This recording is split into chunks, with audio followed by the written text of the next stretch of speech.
বর্তমানে জ্বর ঠান্ডায় যাদের মুখের রুচি একেবারেই চলে গেছে, আজকের রেসিপি তাদের জন্যে। আমার আজকের রেসিপি রসুন মরিচের ভর্তা। গরম ভাতের সাথে এই ভর্তা খাওয়ার পর ইনশাল্লাহ আপনার মুখের রুচি ফিরে পাবেন, তার সাথে জ্বর ঠান্ডাও পালাবে। এবার চলেন ভর্তা বানিয়ে নেওয়া যাক। চুলায় একটা প্যান বসিয়ে এতে পরিমাণ মতো সরিষার তেল দিয়ে দিচ্ছি। এখানে আমি খাঁটি সরিষার তেলটা ব্যবহার করেছি, আপনারা অবশ্যই খাঁটি সরিষার তেলটা ব্যবহার করার চেষ্টা করবেন।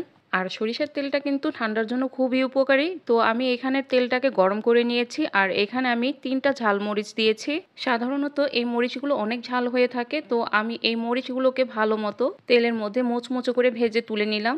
অবশিষ্ট যে তেলটা আছে সেই তেলের মধ্যে রসুন ভেজে নেব। আমি এখানে বড় সাইজের 2টি রসুন নিয়েছি, আর রসুনের কোয়াগুলো আগে থেকে খোসা ছাড়িয়ে নিয়েছি। সেই রসুনগুলো এখন তেলের মধ্যে ভেজে নিব। তেলের সাথে রসুনটাকে একটু নেড়েচেড়ে নিব, এরপর ঢাকনা দিয়ে ঢেকে চুলার আঁচটা লোতে রেখে ভালো মতো রসুনগুলো ভেজে নিতে হবে।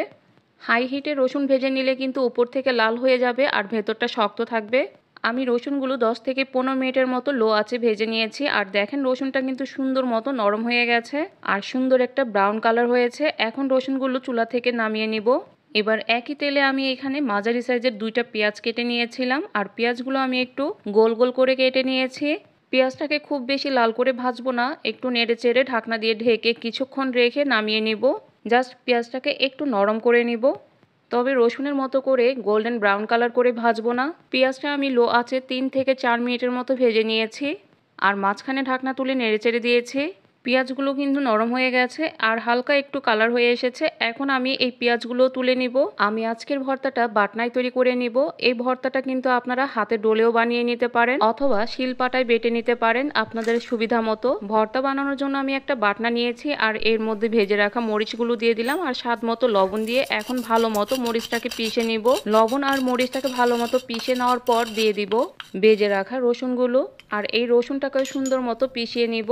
আপনাদের হাতের কাছে বাটনা না থাকলে হাতেও এটা ডোলে ভর্তাটা বানালেও খেতে ভালো লাগে।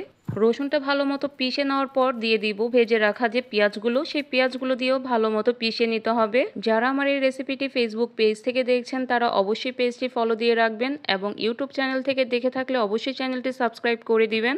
আমার কাছে বাটনাতে ভর্তা বানাতে খুবই ভালো লাগে, তো খুব সহজেই বানানো যায়। আর এই ভর্তাটা কত অল্প উপকরণে কত সহজে যে তৈরি করে নেওয়া যায় সেটা দেখেই নিশ্চয়ই বুঝতে পারছেন। আমার ভর্তাটা কিন্তু ভালো মতো পিষে নেওয়া হয়ে গেছে। এখন আমি ভর্তাটা তুলে নিব। ভর্তাটা আমি পরিবেশন করে নিয়েছি এবং উপর থেকে কিছুটা পরিমাণে খাঁটি সরিষার তেল দিয়ে দিলাম। এই ভর্তাটা দেখতে যেমন লোভনীয়, খেতেও কিন্তু অসম্ভব মজার ছিল।